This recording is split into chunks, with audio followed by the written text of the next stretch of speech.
Que nous, priez dans que nous. Bon, nous comme ça passer dans la prière à l'univers céleste, Dieu fidèle, Dieu grand, Dieu puissant, le roi des rois, le Seigneur des seigneurs, créateur de toutes choses, toi qui dis les choses, qui dis les ordres de Jésus. La gloire dans le nom de Jésus-Christ de Nazareth. Nous disons gloire, nous disons l'honneur, nous disons louange, action de grâce à vous-même, l'Éternel des armées. Nous disons merci, papa. Nous pas de mots, Seigneur Dieu, maintenant, nous gloire. Nous pas de mots, nous louange nous-mêmes, papa, soufflé. Nous disons merci, merci parce que c'est mon Dieu. Merci parce que c'est mon Dieu. Merci parce que c'est mon Dieu. Merci parce que c'est mon Dieu. Merci parce que c'est mon Dieu. Merci parce qu'on est vivant. Merci parce qu'on est fier. Merci parce qu'on voit. Ouvrons pour nous, Seigneur Dieu. Ouvrons pour nous. Ouvrons pour nous. Ouvrons pour nous. Ouvrons pour nous.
fait, Jean 4, versets 1er à 30.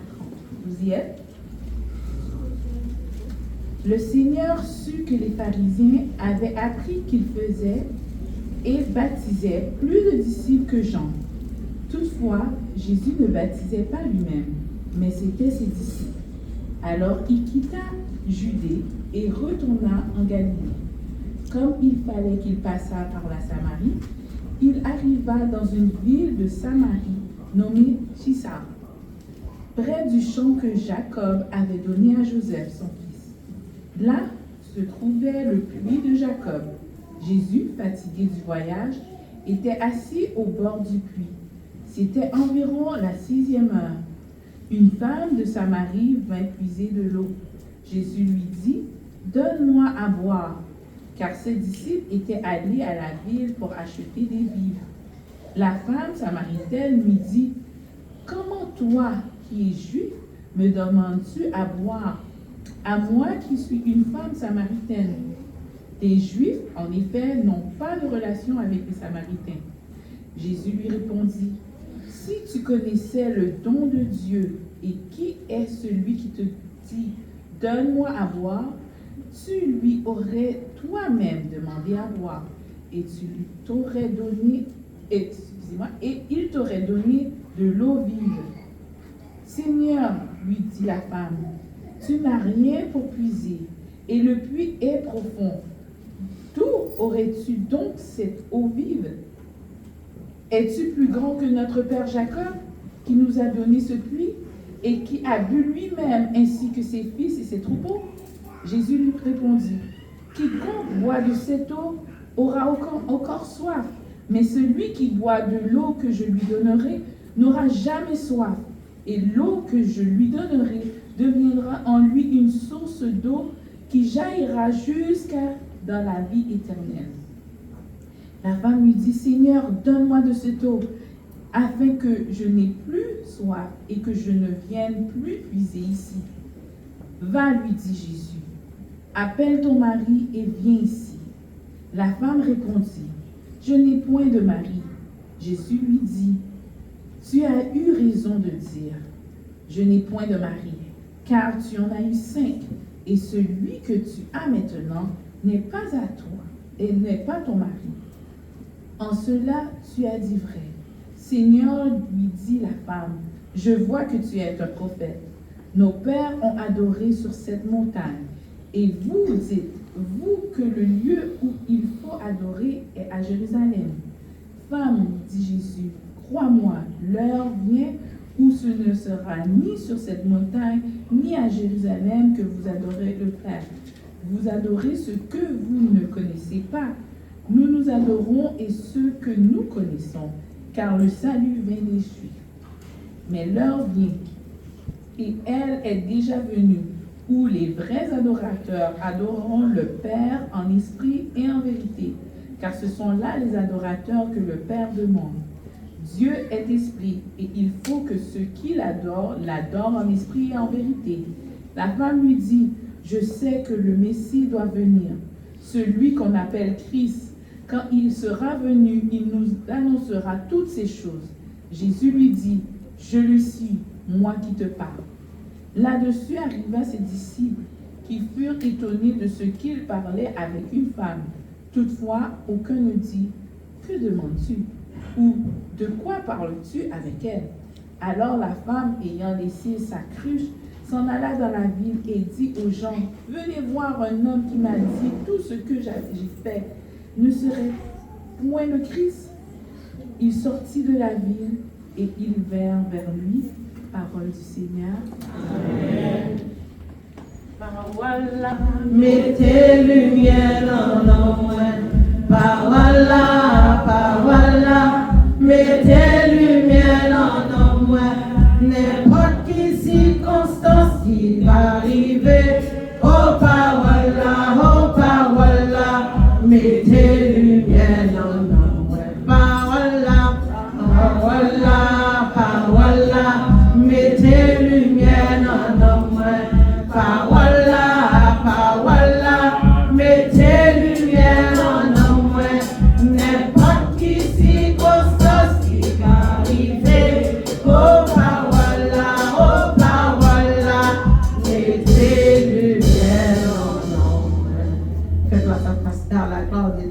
demander que nous capables de taper maintenant pour nous recevoir pasteur.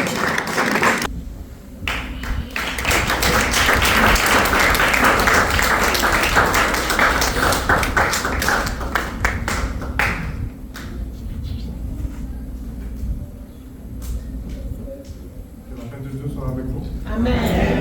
Est-ce que vous m'entendez? Amen. C'est bon, messieurs? Oui.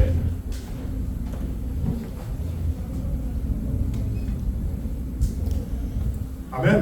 Amen.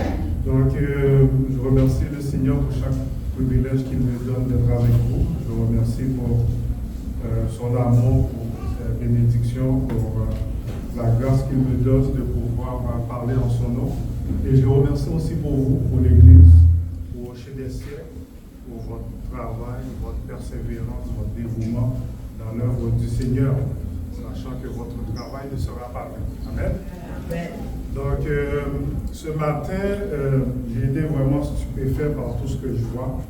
Et on réalise que vraiment, l'ennemi n'a pas d'endroit qui peut nous attaquer. Ouais.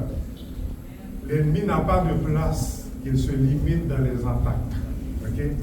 Et ça, c'est quelque chose qu'en tant que chrétien, on doit être conscient de ça. Que Satan, c'est comme un lion qui rugit, il cherche qui dévorer. C'est ce que la Bible nous dit.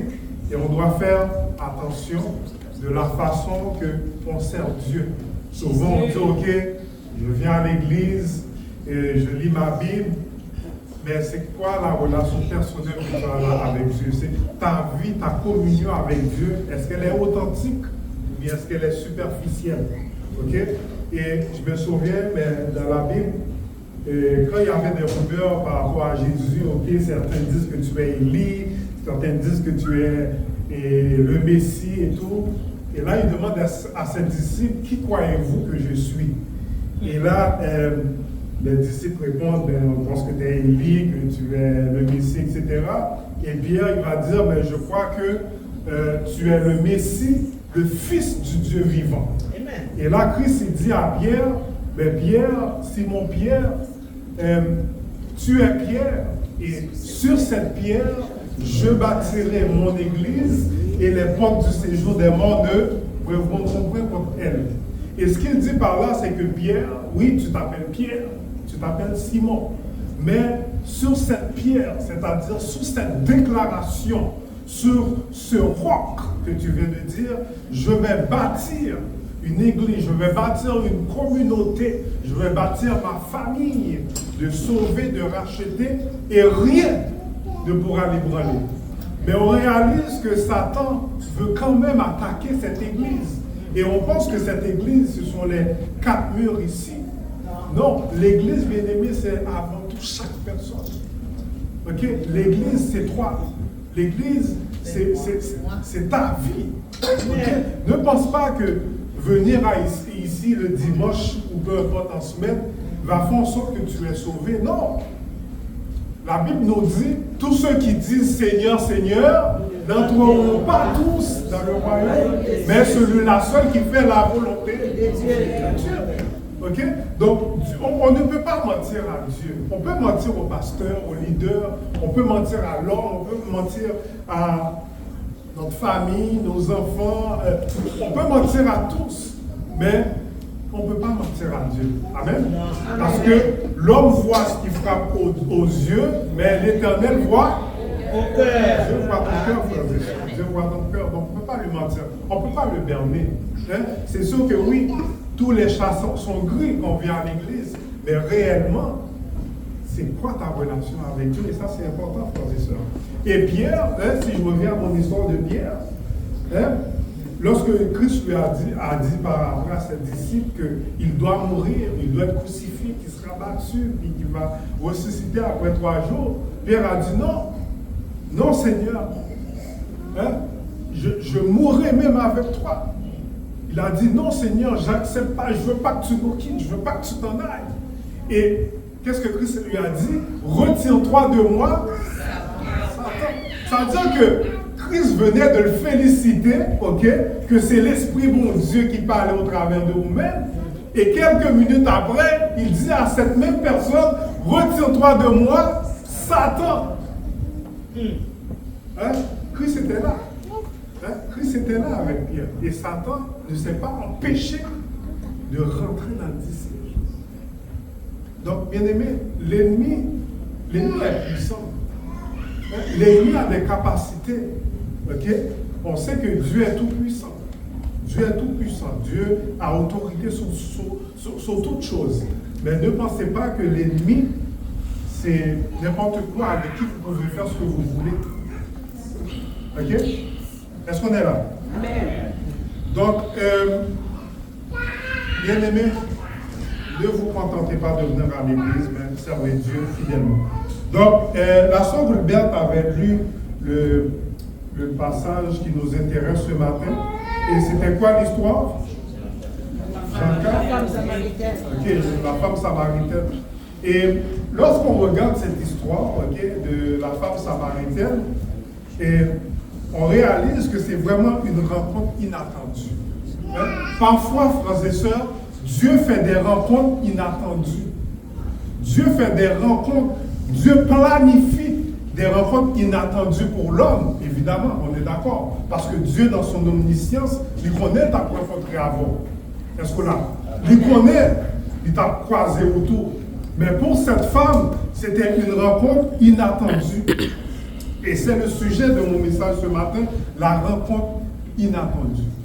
Et frères et sœurs, lorsqu'on regarde c'est quoi l'évangile, lorsqu'on regarde c'est quoi être sauvé, lorsqu'on regarde c'est quoi venir à Christ, on réalise que c'est plus qu'une religion. Être sauvé, c'est plus qu'une religion, c'est plus qu'appartenir à une assemblée, c'est plus qu'appartenir à une communauté. Être sauvé et venir à Christ, c'est vraiment naître de nouveau. Amen. Avez-vous soif de sa parole? Avez-vous soif d'être animé, d'être rempli de son Esprit Saint? Hein? Je ne parle pas de soif de bienfaits ici-bas, de soif de manger. Des fois, on a envie de soif. Un bon griot, un bon poutine, pas parler de soif ça. Je parle d'avoir soif de Dieu. Hein? Je parle d'avoir soif de sa parole, envie de s'imprégner de son amour. Hein? Est-ce que vous avez soif ou bien vous servez Dieu seulement par routine, par habitude? Hein? Est-ce que vous servez Dieu parce que vous voulez juste, vous êtes né là-dedans, vous avez toujours baigné dans une église, donc vous venez par habitude, ou bien vous avez vraiment une soif constante de Dieu et de son amour? Et ce désir, frères et sœurs, ne peut être pleinement satisfait qu'en nous humiliant pleinement, en nous humiliant personnellement devant le Seigneur pour contempler sa face, pour contempler sa magnificence. Et un jour, un homme a demandé à Dieu de lui montrer sa présence. Il lui dit, montre-moi ta face, montre-moi ta lumière fugace de ton divin amour. Alors je ne voudrais plus connaître d'amour que le tien, car toute autre lumière pâlira, toute autre gloire se dissipera, et la splendeur de la terre plus jamais ne pourra rivaliser avec toi. Donc ça, c'est les paroles de quelqu'un qui voulait voir la splendeur lumineuse de Dieu. Il avait soif de l'amour du Dieu vivant. Et vous connaissez bien le chant qui dit « J'ai soif de ta présence, divin chef de ma foi, dans ma faiblesse immense. » Est-ce qu'on soif mon Dieu? Amen. Est-ce qu'on est animé par un désir de le connaître, un désir de le rencontrer, un désir de passer du temps dans sa présence? Parce que Dieu est à la fois ce Dieu transcendant, ce Dieu qui gouverne, ce Dieu qui domine, ce Dieu de création. Mais c'est aussi un Dieu qui s'est rabaissé. Hein? Ce Dieu s'est rabaissé à notre humanité. Il a délaissé sa gloire. Il a délaissé son trône. Et il s'est baissé à notre niveau. Ce n'est pas toujours qu'on voit ça. Un Dieu qui se rabaisse, qui quitte son trône de gloire pour prendre chair humaine qui naît d'une femme, d'une vierge, et il vit parmi nous. Et ça, bien-aimé, c'est quelque chose qui était prévu depuis la fondation du monde, et même avant, bien avant que le monde soit créé, Dieu avait ce plan, cette volonté de racheter une humanité déchue par le péché. Parce que lorsque la femme, on le répète assez souvent, lorsque la femme a mangé le fruit, qu'est-ce que Dieu a dit? Tu seras soumis à ton mari, évidemment, et il a dit au serpent, j'écraserai ta tête et la descendance de la femme écrasera la tête. C'est ça qu'il a dit. Et ça, c'était une préfiguration de l'œuvre de Christ, du ministère de Jésus. Je mettrai inimitié entre toi et la femme, entre ta postérité et sa postérité. Celle-ci t'écrasera la tête et toi tu lui blesseras le talon. Donc ça, c'était vraiment une annonce de ce que Christ allait accomplir. Et Christ, bien-aimé, il vient. Il vient pour faire quoi? Non seulement pour enseigner, pour nous parler de Dieu, mais aussi pour nous réconcilier pleinement avec ce Dieu parfait, ce Dieu éternel. Il n'est pas venu accomplir, non pas sa volonté, mais la volonté de celui qui l'a envoyé. Est-ce qu'on est là? Amen. Okay, la volonté de celui qui l'a envoyé. Et dans le christianisme, Jésus se présente comme étant le Messie. Dites Messie. Dis ça, Messie. Jésus est le Messie, le roi de Dieu. Le Fils du Dieu vivant, celui qui est mort à Golgotha et qui est ressuscité 3 jours plus tard. C'est ça Jésus. Ça c'est dans le christianisme. Dans le judaïsme, Jésus n'est pas le Messie. D'ailleurs, certains l'attendent encore. Il n'est pas le Messie. Oui, il est venu, il est mort à la croix, mais il n'est pas reçu. Et la Bible nous dit, si Christ n'est pas ressuscité, notre foi est... Oui, les Juifs, ok, c'est pas tout, parce que l'histoire des évangiles, on parle des Juifs, donc quelque part, lorsqu'on lit les évangiles, lorsqu'on lit le livre des Actes, il y en a beaucoup qui sont venus à la conversion, n'est-ce pas? Il y en a beaucoup. Donc ce n'est pas tous les Juifs qui attendent encore le Messie, mais beaucoup attendent encore ce Messie promis qui doit venir. Parce que celui qui était venu, il n'a pas répondu à leur attente. Non, il n'a pas répondu à leur attente. Parce que ce Messie, ce descendant de David, ce descendant davidique, devait les débarrasser de l'envahisseur. Et c'était qui l'envahisseur de l'époque? C'était Rome, les Romains. Mais Christ, il n'a pas fait tout ça. Qu'est-ce que Christ a fait? Il a enseigné la repentance, naître de nouveau, boire son sang, manger son corps. C'est ça qu'il a enseigné. Mais il n'a pas pris les armes. Il n'a pas pris les armes, il ne les a pas débarrassés des Romains, de Ponce Pilate, nommez-les. Non, au contraire, il s'est offert en rançon. Et c'est pour ça que beaucoup sont déçus de la première venue de Jésus. Et ils l'attendent encore, comme j'ai dit, c'est pas tout. C'est pas tout. Beaucoup sont venus à la repentance. Ça, c'est dans le judaïsme. Dans le christianisme, c'est-à-dire, dans l'islam, c'est-à-dire les musulmans, Jésus, écoutez ça, Jésus était le Messie. Un prophète, un simple prophète, mais pas le Fils de Dieu. Il n'est pas mort sur la croix et du coup, il n'est pas ressuscité. C'est pas mort, pas ressuscité. On est d'accord. Donc, Jésus était le Messie, un prophète, pas le Fils de Dieu. Il n'est pas mort sur la croix, il est mort pour tout le monde, sûrement de vieillesse ou de maladie, dans la conception par eux, et il n'est pas ressuscité. Et encore une fois, bien-aimé, si tu confesses de ta bouche que le Seigneur Jésus, et si tu crois dans ton cœur que Dieu l'a ressuscité des morts, tu seras sauvé. Ça veut dire que mon Sayo n'a pas quoi que Jésus est ressuscité, et du coup, il y a beaucoup de salut que Dieu a offert. Hein?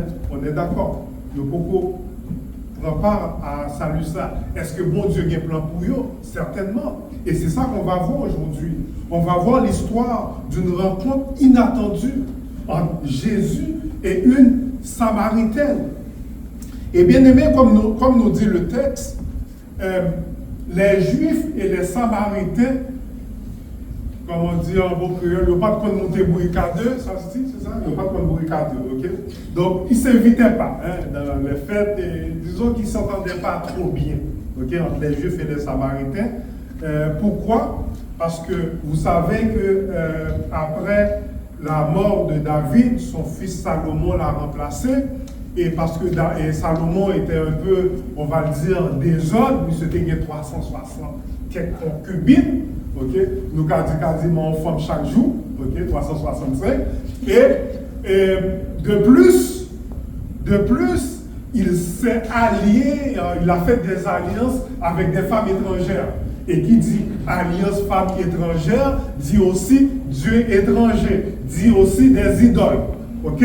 Et pour le punir, Dieu a dit, par respect pour ton père David, qui était fidèle à mon égard, je ne diviserai pas ton royaume. Cependant, à ta mort, ton royaume sera scindé en deux. Et bien entendu, ce qui devait arriver, arriva.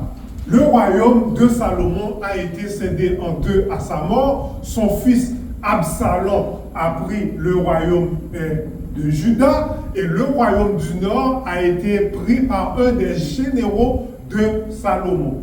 Okay? Donc, du coup, Israël était le royaume du nord et Juda était le royaume du sud, qui avait pour capitale, bien entendu, Jérusalem. Est-ce que là, vous remettez? À cause de sa désobéissance de ces deux royaumes, évidemment, plus dans le nord, il y avait beaucoup d'idoles, il faut temps, ils mettaient Dieu étranger là-dedans. Dieu, au travers de son prophète Jérémie, avait dit, ce peuple, vous allez être envahi par des peuples. Ok? Et vous savez, les bons Dieu parlaient, Saldia, c'est ça qu'a privé. Ok? Et quelques années plus tard, mais quand il avait annoncé vraiment la déchéance au travers de son peuple, de son prophète Jérémie, vous connaissez très bien Jérémie 29, qui avait annoncé au peuple que vraiment des envahisseurs allaient les écraser, ils allaient perdre vraiment leur territoire, parce que vous savez, pour les Juifs, il y a trois bails qui sont importants, l'appartenance à la race juive, la loi mosaïque et bien entendu le temple. Ok? Donc Dieu, au travers de son prophète, avait dit à ce peuple, royaume du nord et du sud, qu'ils allaient perdre tout ça. Et vous connaissez les bons Dieu parler, ça a privé quand même. Et il avait fait quand même une promesse. Il avait dit, je connais les projets que j'ai formés pour toi, projets de paix et non de malheur. Donc autrement dit, je vais vous punir. Vous allez payer pour votre désobéissance, pour avoir servi des dieux étrangers, mais dans ma grâce, dans mon amour, d'après mes promesses pour vos pères, les patriarches, Abraham, Isaac et Jacob, ok, je connais les projets que j'ai formés pour vous, projets de paix et non de malheur. Ok, ça veut dire que tout ça, c'était pour les donner une leçon, parce que Dieu châtie celui qu'il aime. Ok? Et du coup, les Assyriens ont envahi le royaume du Nord et ils ont été en exil. Et quelques années plus tard, je pense à peu près 70 ans plus tard, d'autres peuples, je pense les Babyloniens, les Nebuchadnezzar, etc., ont envahi le royaume du Sud. Ils ont été en exil. Et ce qui est arrivé par rapport au royaume du Nord, c'est que lorsqu'ils sont revenus d'exil, ils ont décidé d'adopter les cultures des païens, les cultes des païens, etc. Okay? Et ils ont même fait des mariages, des relations, des liens avec des païens, c'est-à-dire des Assyriens. Ce qui faisait en sorte que les Juifs avaient beaucoup de haine pour eux. Les Juifs comment dire, les considérait comme étant plus bas, plus faibles, parce qu'ils avaient fait des alliances, mariages avec un peuple païen. Et c'est pour ça que lorsque Jésus, il aborde la Samaritaine, elle lui dit, oh, comment toi qui es juif viens me parler? Hein? Ça n'a pas de fête. Ils ne se parlaient pas. Ok? Comment ça, toi qui es juif, vas demander ma boire? Hein? Qu'est-ce qui se passe? Qui es-tu, toi qui es juif? Parce qu'ils ne se parlaient pas.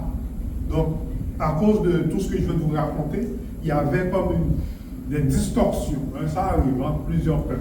Par exemple, vous savez, en les temps qui courent, c'est Israël et Gaza. Israël, Iran, hein, ils se bombardent. C'est ça que le pasteur disait. Lis Matthieu 24, vous allez voir qu'on est vraiment dans les derniers temps.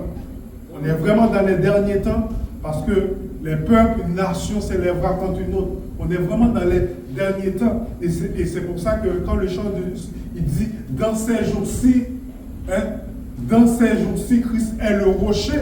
C'est tout bon. Dans ces jours-ci, Christ est le rocher. Sois très certain que ton encre moi, mon cap d'homme, il te charge. Pas un coup de tête. Tu me sais prier, on a prié. Sois très certain. Tu penses que c'est Vindom et l'église. Est-ce qu'on l'a? Tu penses que c'est Vindom et l'église qui a fait en sorte que ton encre croche le roc solide? Comme dirait le parabole. Wapon George? Wapon George. Tu me sais prier, on va prier. Est-ce qu'on l'a? Sois très certain parce qu'on est vraiment dans les derniers temps, bien aimés. L'évangile n'est pas un jeu. Non. L'évangile pas jouette, frères et sœurs. Non. L'évangile pas jouette. On est dans les derniers temps. Jésus a parlé de ça en Matthieu 24. Sois certain que tu es vraiment sauvé. Sois certain que tu es vraiment né de nouveau. Sois certain que Dieu te considère dans sa famille. C'est pas marcher vite là les dimanches, mettre belle radsou. L'évangile, hein, le salut que Christ a offert, c'est pour tous ceux qui l'ont reçu, qui croient en son nom. Ceux qui ont cette connaissance, ce besoin d'un sauveur, qui reconnaissent qu'ils sont rien sans Dieu. Okay? Qui sont rien. Et l'évangile, on pense que c'est un héritage que nos parents nous laissent de père en fils. C'est pas ça. Je le dis souvent sur cette chaire, Dieu n'a pas de petits-enfants. Non. Est-ce qu'on est là? Dieu n'a pas de petits-enfants. T'es fils d'Abraham ou bien t'es fils de Dieu. Est-ce qu'on est là? T'es fils d'Abraham ou bien t'es fils de Dieu. De Dieu. Et lorsqu'on regarde cette rencontre imprévisible pour cette femme samaritaine, tout d'abord, elle ne s'attendait pas à ce qu'un maître ou même un juif même l'aborde à cause de ce que je vous ai raconté, à cause des tensions de l'époque. Et Christ lui dit, donne-moi à boire. Et elle dit, oh, qui a souhaité avoir demandé de l'eau?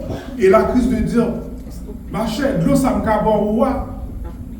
L'a étanché toute soif pour qu'elle gagne.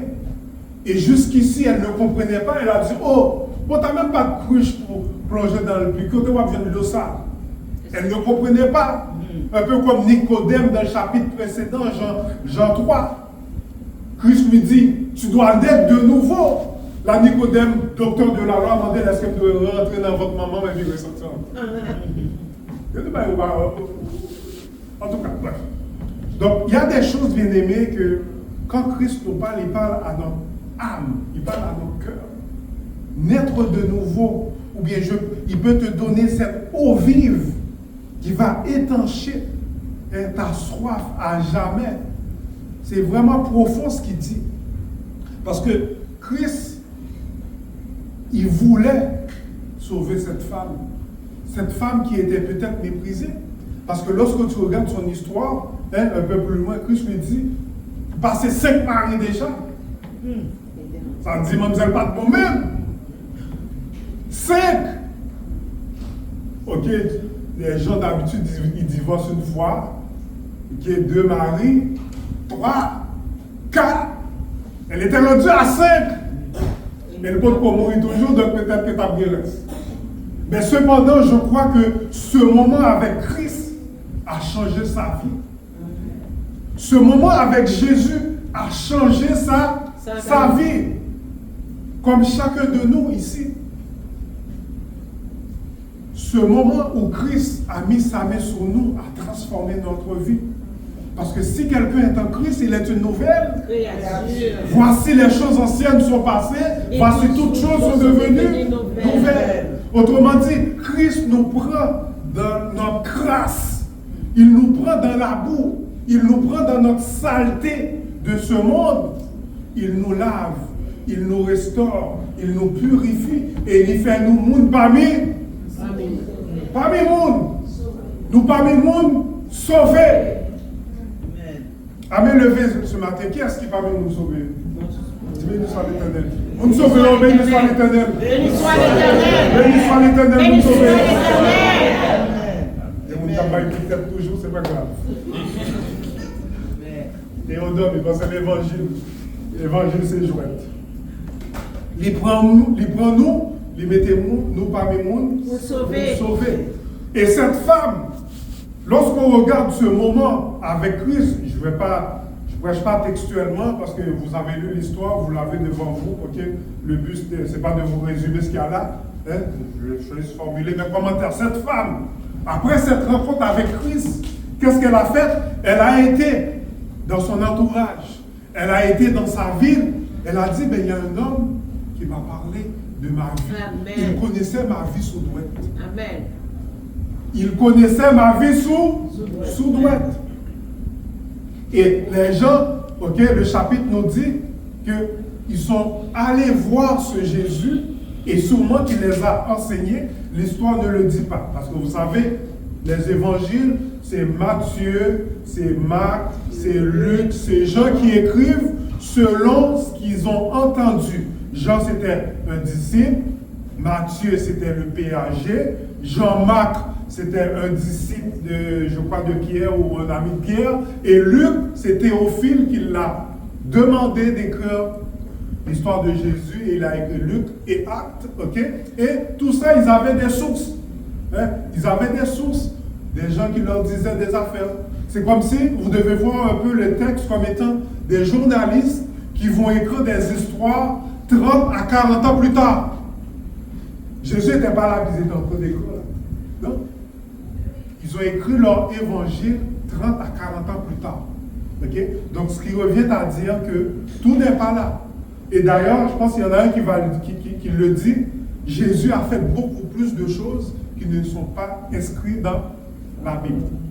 Okay? Donc, bref, pour revenir à cette femme, elle est allée témoigner que Christ a fait des choses, a dit des choses sur elle, il connaissait sa vie, et elle en a parlé dans sa ville, hein, elle en a parlé, puis les gens sont allés voir Jésus qui les a sûrement enseignés.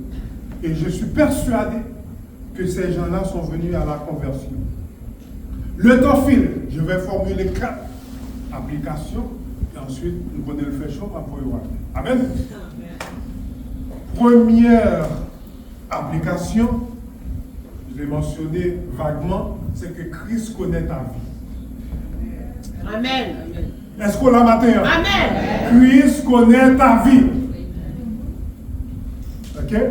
Peut-être que tu peux mentir à ton entourage. Tu peux mentir à tes amis. Tu peux mentir à ta famille. Tu peux mentir à tes parents, tes enfants, ton pasteur, chaque leader, peu importe. Donc, pas capable de mentir. Non. Est-ce qu'on l'a? Amen. Tu ne peux mentir à Dieu.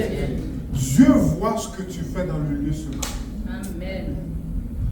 La Bible nous dit que tout est à nu devant lui. Est-ce qu'on l'a? Tout est à nu. Tout est à nu. Tu ne peux pas lui mentir. éternel, hein? C'est ce que David va dire dans le psaume 139. Éternel, tu me sondes et tu me Connais. Tu pénètres de loin Ma toute pensée. ma pensée. Tu sondes toutes mes voies. Et le psalmiste, il va dire, où irai-je loin de ta face et où fuirai-je loin de toi? Si je vais au séjour des morts, tu y es. Si je prends les ailes de l'aurore et que j'aille habiter à l'extrémité, si voilà. Là, il va dire, mais jour qu'il était dans le ventre de sa mère, que chaque jour sur terre était déjà prévu par Dieu. Hein? C'est quand même grave, hein?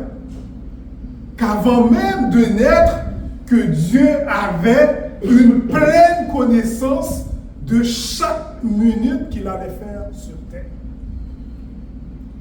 Hein? C'est bon Dieu, ça va observer, et bon Dieu, ça va prendre ça avec là.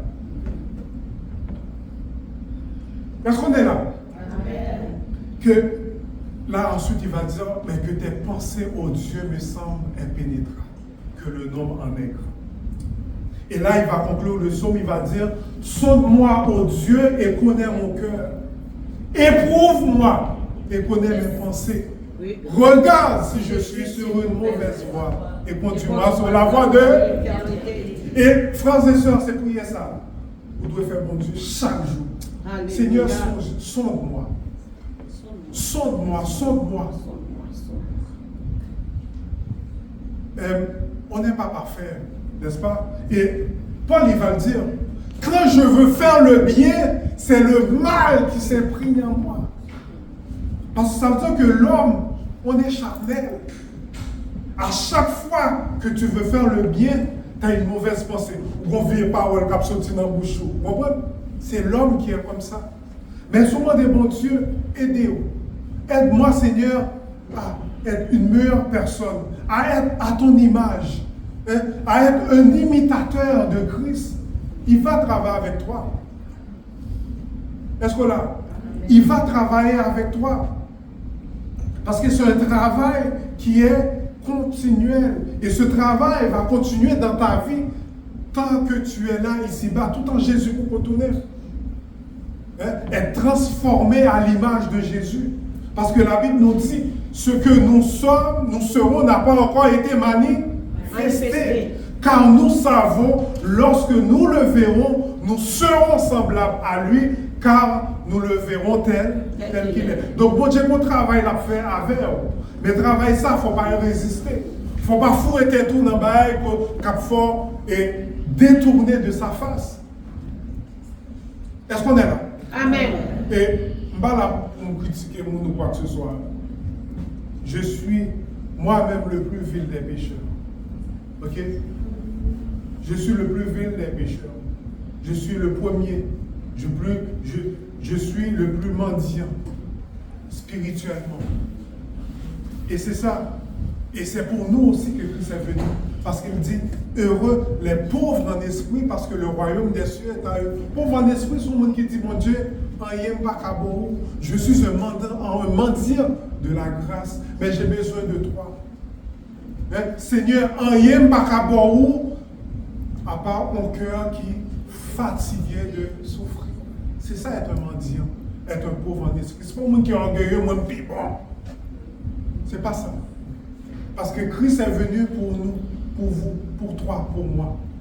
Et ensemble, il fait une œuvre en nous, une œuvre parfaite pour nous transformer à son image. Amen. Amen. Le temps file. Deuxième application. Bien aimé, il faut évangéliser. Il faut évangéliser. Il faut parler de Jésus. Sous la journée, c'est parce que le monde qui te bénit l'évangile là pour. Amen. Est-ce que là? C'est parce que le monde qui te bonne parole là. Peut-être pour te résister avec elle. Hein? Peut-être que vous ne voulez rien savoir de cet évangile, mais quelqu'un te l'avait annoncé. Et un jour, l'Esprit de Dieu a inondé ton cœur et tu as dit oui, la voix du Seigneur m'appelle et jusqu'au bout je veux. dans les bons comme dans les mauvais jours. Amen. Il faut prêcher. Comme cette femme. Comme cette femme. Elle en a parlé dans tout son entourage. Et les gens sont venus à Jésus. Et comme j'ai dit, c'était une rencontre inattendue. C'est le titre de mon message. Une rencontre inattendue pour cette femme. Mais elle était dans le plan de Dieu. Et ce matin, bien aimé, il y a des gens qui doivent critiquer. Il y a des gens qui doivent jouer.